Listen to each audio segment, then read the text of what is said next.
Michigan. Welcome to the Grand Castle. We are in the Grand Library today. My name is Pamela Keim. I am the host of Grand Tap Media Business TV. And boy, do I have some special guests for you to meet today. The spirit of the show is to introduce West Michigan to their business neighbors. Today we are going to be interviewing Jennifer Wilson and Beth Kettles. They are from Anxiety, Michigan. Is that correct? And you're wondering, Anxiety, Michigan, what is that all about? Well, you're going to want to know because I've been sitting here right before we even started the show and started asking them questions and talking about this. If you have younger youths, I would say not youths, I would say the ones maybe in their 20s that are dealing with a lot, they're expected to be at certain levels in their life by a certain age. Well, these are the people they're experiencing anxiety, and these are the people who are coming in and helping them cope, try to teach them that this is a season, and how to move gracefully through some of those seasons without freaking out. So I want to welcome to the show Jennifer Wilson and Beth Kettles from Anxiety, Michigan. All right, ladies, we're just talking here. You know, there's a lot we need to talk about. We're going to try to keep this within 45 minutes, right? Yes. You know what I mean? Because this is the buzz at certain dinner parties and stuff. It's a huge topic. It's a huge topic. What does anxiety mean? It seems to be stretching. And as we grew up, we went through seasons, and they told us, this is how you get stronger.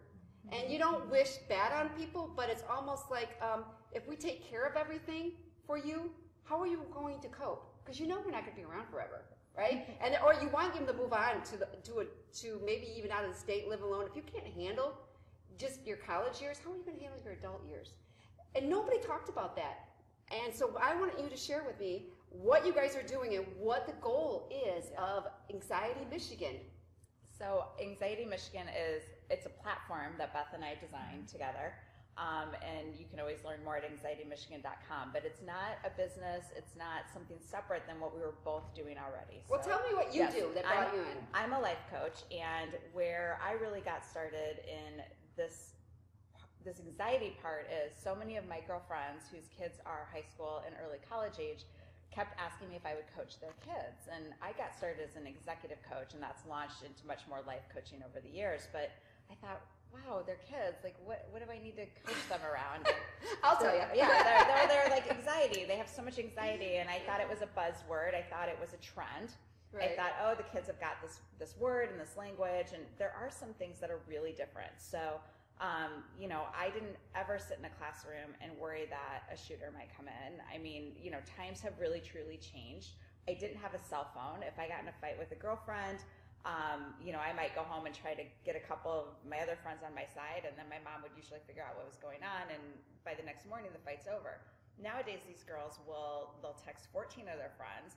They'll all text back and forth. They'll all screenshot.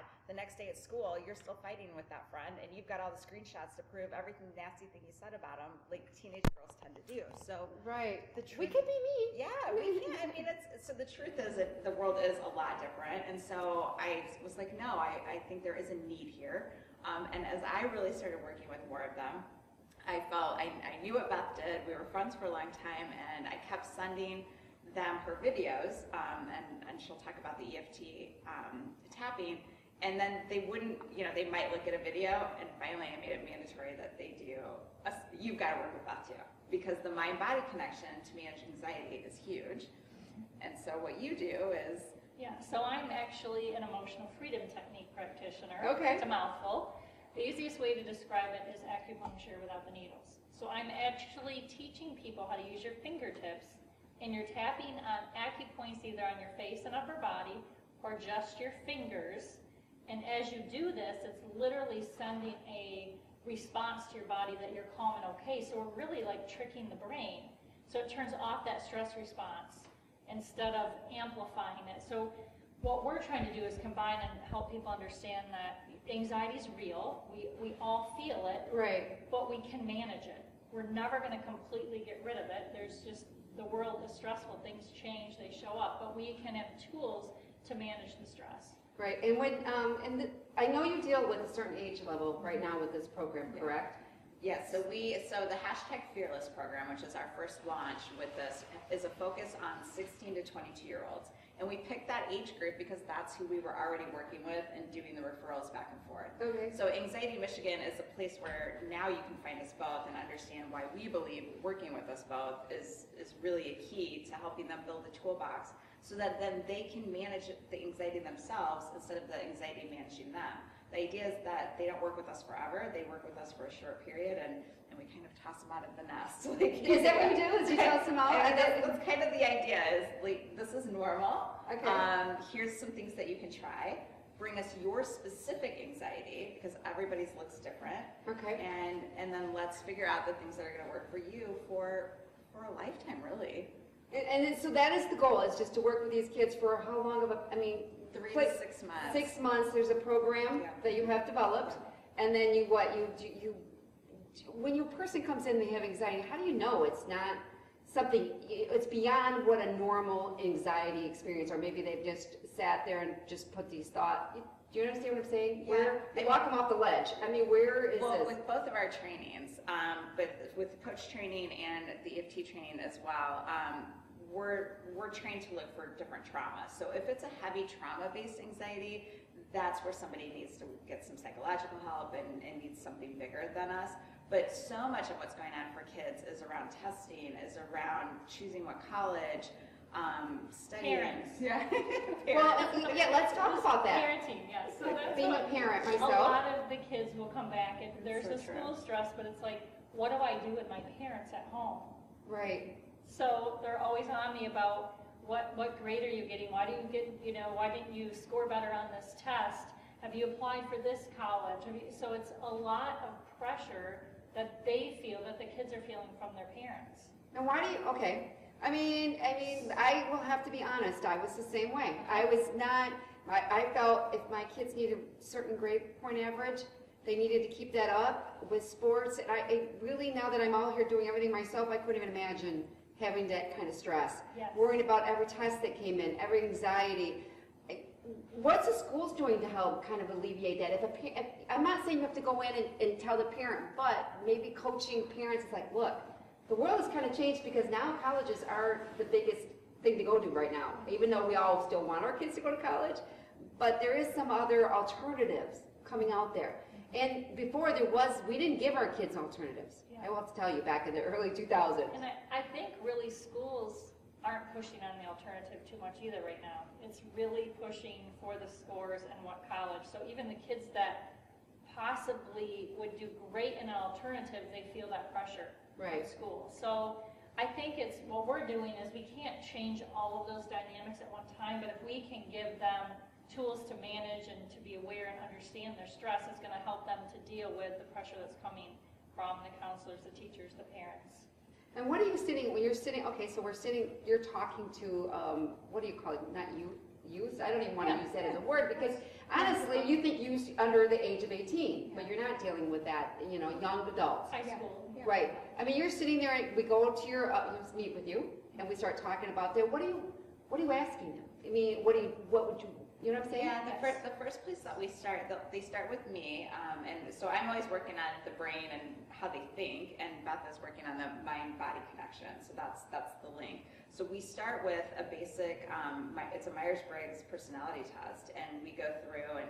Why that one out of all of them? I like Myers-Briggs because it has held the test of time, and it's pretty simple, and there's I use a great site called 16personalities.com that anyone can go to, and it's just really user-friendly for that age group. Okay. So I have them do it before they come in, and then we go through it, and I say, does this sound like you? Does this not sound like you? And then I have them tell me more about themselves, and what I'm trying to do is help them see themselves as an individual, because so much anxiety starts because we're trying to be like, we want to fit in. Everybody wants to fit in. Of course. Yeah. So I start to help them build that individuality and see where they think differently, where anxiety may actually be a superpower for them in some ways, and really get them. So for example, I was working with somebody last week who is in a job that typically doesn't hire his age group.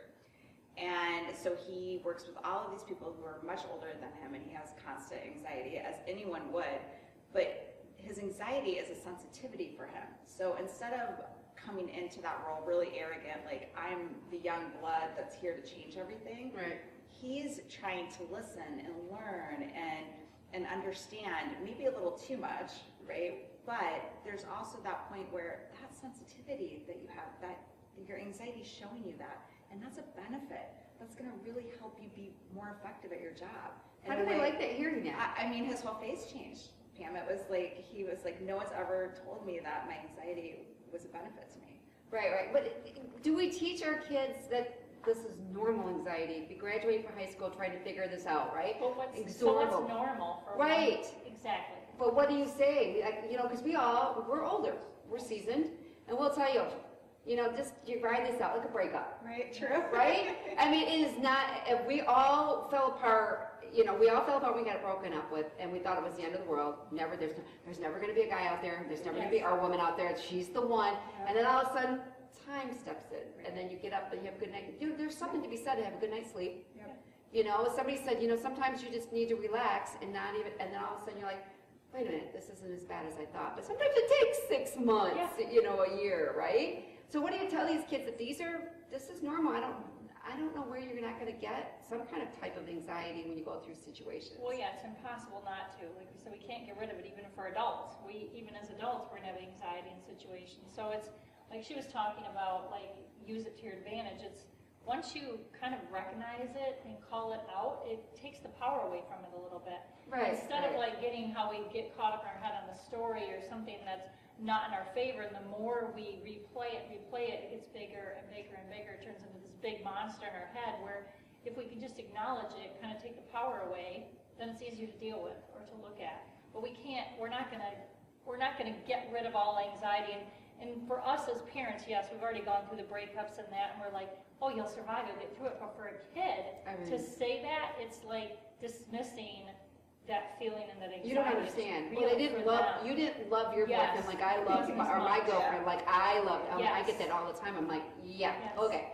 Okay, so now that you're seeing some of these kids coming to you in social media, look, I use it as a tool, you use it as a tool, but we can see, even the more I'm on it, the more anxiety I get. Because you got people, not everybody's posting the happiest. We're posting the disaster that happened and this, and all of a sudden you go through this, and I tell David, I can feel my anxiety growing. So do you see more of the kids that have been on it a lot, that their anxieties are attributing to this? Yeah, we do. When we go into the high school, we do this little skit where we introduce ourselves, and then I have my phone in my hand, and I'm like, in the high school, we don't tell them what we're doing, and so I'm like, why is my mom texting me right now? And I do this whole thing, and I'm like, let me Snapchat this, and then she stops me. So I'm acting, and we're showing them how the phone is we're visually showing them how it increases their heart rate and gets them. But even though I know intellectually that I'm acting, while I'm doing that skit, my heart rate is racing. I mean, what do you always say? The body doesn't know it's not being chased by a tiger. Even though I know I'm acting, it's still happening. Yeah. Well, and I think with social media, even if you try not to go on it as much, I think it's hard for kids because you just have to go to a restaurant today or in some kind of social setting, and you see most of the kids I see today just disengaged on learning how to communicate, connect with you and I, or learn anything from us, right? They're sitting on the floors, they're sitting in corners, they're not even engaging in themselves. Yeah. And what about, is there any evidence out there, or maybe you've done the research on that, is they're not connecting with each other, or even older adults, and it's causing something, because I don't know what to tell you, but I feel like they have no, I'm not saying all, but some, they have no idea how to look at you and talk and ask, and everything that you ask them out of wanting concern, right? They're seeing it as you're probing, or you're nosy, or you want something, and I'm thinking, I'm your aunt. I just want to know what's going on. How do you like doing this? Do you like, how are they talking to you? Well, and I think I don't know the exact numbers, but if you look up anxiety and stress for kids in school, the number one thing they'll say is social media. It's a given. And there's no way, we're not going to get away from it. The technology is just moving faster and faster. So it's, like you said, where's the fine line of, you're not going to have your kid the phone is literally the extension of their arm. Right. A lot of them. I had one of the teachers, I'm friends with the teacher in 9th grade, and when she has them put their phones in like little compartments when they have to do their testing.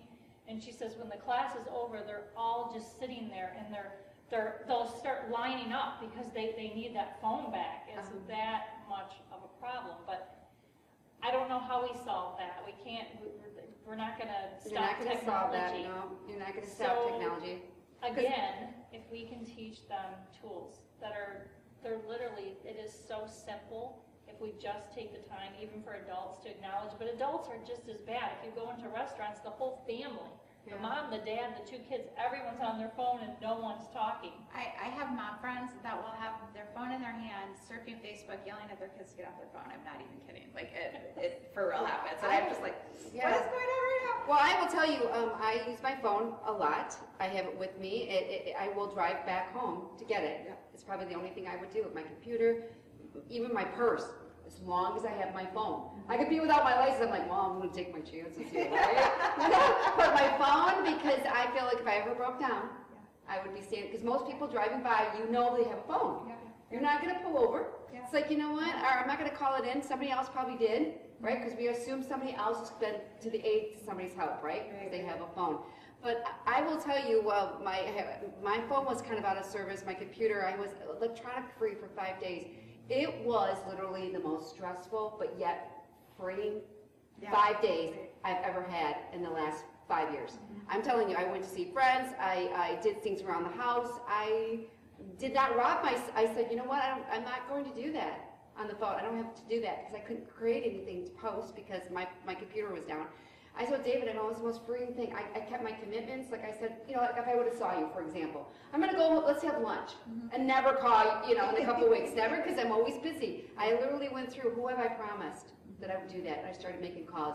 Most freeing thing, but I will tell you, I had major withdrawals. I mean, I was walking around the house. I felt like something was missing. Walked in the house and didn't go right to my computer after dropping my purse to do that. I literally had to go somewhere else. I literally didn't, I was really self-aware of how much I use that to communicate. Well, and I think in some ways, some of the young people that we work with that are probably the most addicted, for lack of a better way to say it, when they get, especially the body tools, the tapping, they're ready for that relief. They want how to relieve that. I wish I would have remembered that. Anxiety. You know how to do that, right? They really do, and that's okay. Like I have no choice now, or they want the relief so bad that the tools just are so much more meaningful to them because they're ready. They need it. Okay, so when you teach them these tapping, could you show us a little bit of what you're doing, because I could have used that for 5 days. So a simple way, like Jen's always doing, is you're literally just tapping on the side of your finger. Like this? Yep. And that does what? So each time you're tapping on the side of your finger, we have an energy system in our body, and they're actually called meridians, but it's an energy system that travels to all of our organs in our body and our brain. So when we're tapping these points, it's literally sending signals up to our brain, that stress part of our brain, that we're safe and we're okay. So even though you're going, I need my phone, I'm going to have to text, I got to get, you're this anxious, and as you start tapping, it's telling you you're safe and okay, so it's tricking it. Okay.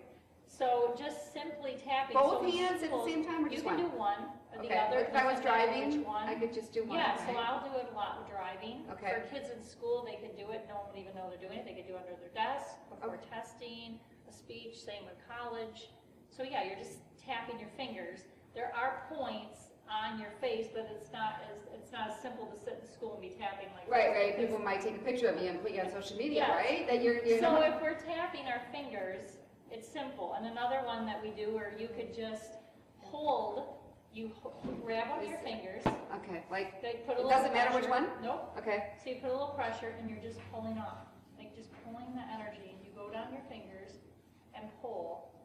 And Do you think some of these things are just naturally, Yes. you don't Yes. realize you naturally do them? Yes. Yes. Right? Like, I Everybody don't know says how to do that. it. And then Yeah. tapping, like when Yeah. I'm walking for my exercise, I go like this. Yeah. So your body automatically knows that is calming you down. Right. Yeah. Except for the stress of going like this when you're overwhelmed. Yes, so is that the same? That's another point, yeah. So And you don't even know. I don't do this one, but I will go like Yeah. this. I'm like, oh, God. Well, I gotta people do this will one. grab their head, like they're Oh, stressing. yes, and they're yes. like, oh my gosh, yes. So that's covering those points too. And this is the, feeling really scattered. But anxiety shows up in all different ways. So for me, I'm a person that always just ran towards responsibility, was never afraid to be in charge. And what would happen for me is that my plate, I'm still prone to this, my plate would get too full. And then I can't do everything the way I want to do it, and then the anxiety and stress shows up later. So I now have learned not to fill that plate, but I still want to. So if I'm in a meeting, I'm on a couple boards, and if I'm in a meeting and somebody needs to do something, I will tap to keep my mouth shut and not volunteer to do it.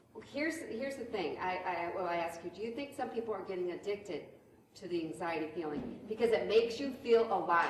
Yes. When you're rushing from one place to another. Absolutely. And you kick yourself all the way. Why didn't I leave 5 minutes early? Why don't I plan this better? Why did I do this? It's all this It's almost like a self-loathing badge of of your, honor. right. If you don't have all of these things going on, it's like kind of that thing keeping up with the Joneses. It's like, well, Mary's doing all these things, I should be able to do it, so we can do it as adults. So we keep adding more to our plate. And Right. it kind of is like a little bit of a high, like you're moving, but it's literally draining you. And we see, Our brains aren't meant to multitask.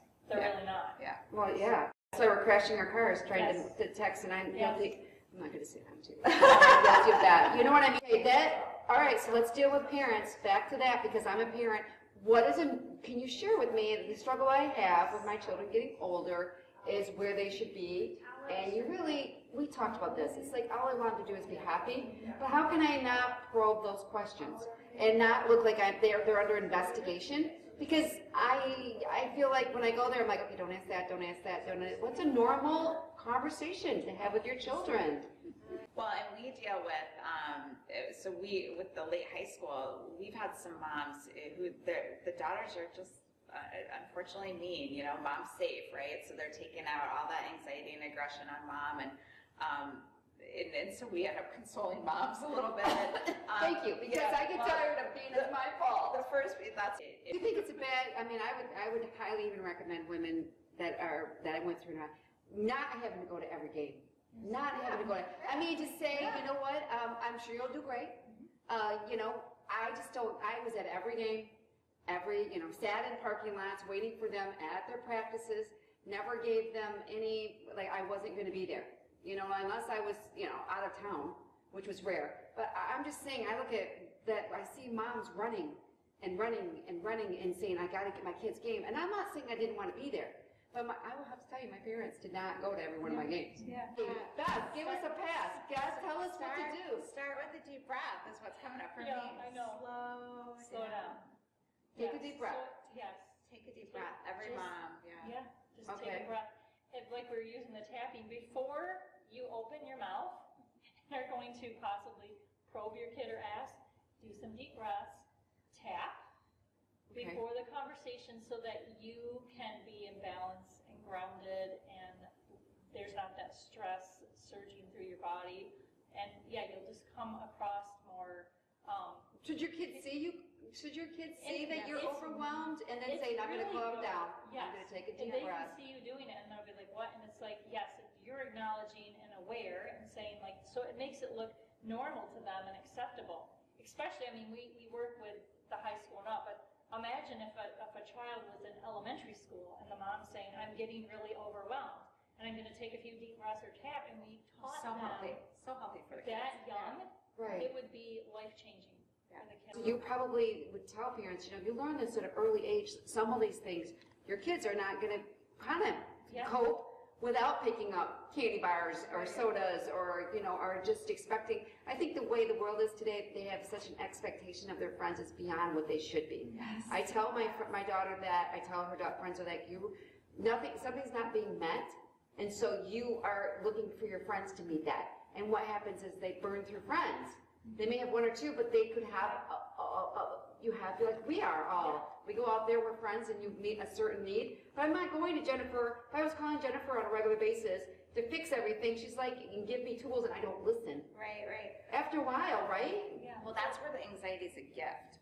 So, and you talk about the panic attacks. So if a kid has had a panic attack, anybody, they're always fearful of having another. So you help them learn the signs physically, because that's where they start. So it's going to show, so anyone who's had a panic attack knows that they're either going to say, oh, it starts on my stomach or my chest, and literally they'll say, I feel like I'm going to die. Like they, honest to God, think they're going to die. Right. It is literally just anxiety. They're not going to die.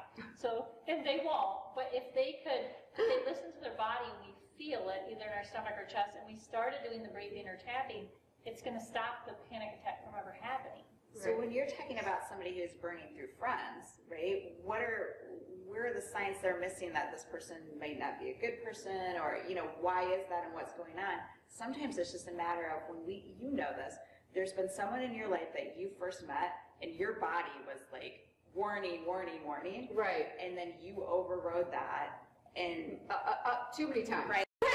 And this is why I think it's just so critical, the piece of us working together, is because that's the part that Beth really teaches is trust those feelings, right?